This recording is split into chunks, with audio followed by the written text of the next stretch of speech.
I'm Kim Fitzgibbons with Kleinschmidt Associates, and I'm going to talk to you about the National Environmental Policy Act, or NEPA, compliance for offshore wind projects.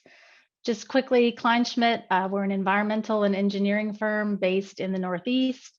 We have been involved in the industry for a little over a decade now, and our primary service offerings are on the environmental side with the NEPA compliance, obviously, permitting, preparation of the construction and operations plan, the state level NEPA equivalents, and we also have a division of data scientists and GIS experts who focus on navigation risk assessment for offshore wind, as well as dashboards and other tools related to big data. So what is the National Environmental Policy Act, or NEPA? It is a federal act that applies to federal agencies when they have an ask or an action that they have to make a decision on. And it's really about the federal agency analyzing kind of that intersection of the proposed action, alternatives, and impacts to a variety of different resource topics, environmental, natural, and socioeconomic resource topics.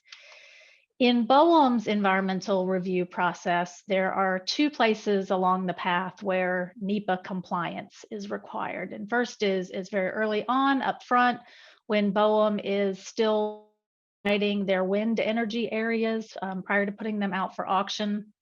They will do kind of a mid-level NEPA analysis and prepare a document called an environmental assessment, or an EA.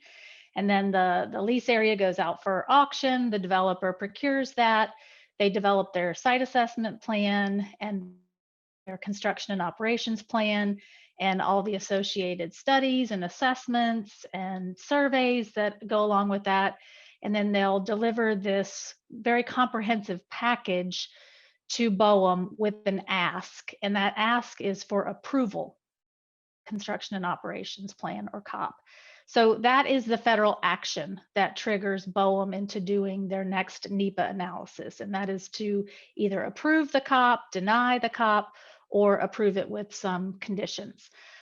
So that's what puts BOEM in the space to prepare kind of the most thorough, rigorous analysis for NEPA, which is the Environmental Impact Statement, or EIS. And in this space, in particular for offshore wind, in addition to BOEM being the lead federal agency, there are a whole suite of other potential cooperating agencies that either have some statutory or regulatory authority or expertise or some nexus that connects their agency jurisdictional practice to the project, the proposed project. So these agencies will coordinate with BOEM as cooperating agencies in the development of this environmental impact statement, or EIS. So once again, the EIS is the document that is prepared, and it is that intersection where BOEM is analyzing the action that's proposed by the developer in their COP.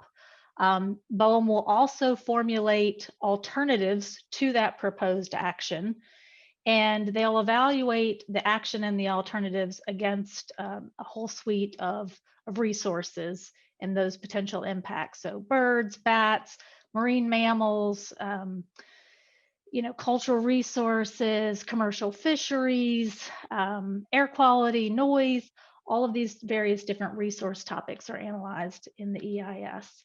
And this is a process, it's a flow chart, and it can get much more complicated than this, but these are kind of the milestones that the public becomes aware of or gets involved in, is familiar with along that way. The first one being kind of what initiates the NEPA process. That's the notice of intent, or NOI. And that generally kicks off the first public comment period, which is the scoping period, usually lasts about 30 days. And that is where BOEM is soliciting input from the public, stakeholders, agencies, to help really formulate that, the analysis, the potential alternatives to be considered. And then BOEM will take that information along with all the information that was submitted as part of the COP and prepare the draft EIS. And so BOEM's not going to reinvent the wheel and go out and do all new studies and surveys, but they do have a requirement to validate and verify that the information provided by the developer in the COP is reasonable, it's sound, the data, the methodologies, everything are reasonable for use in BOEM's EIS. So then they'll put out this draft EIS for the public to review and comment on. That's usually about a 45-day comment period with a host of public comment hearings that are held. Obviously, those have been virtual the past year or so.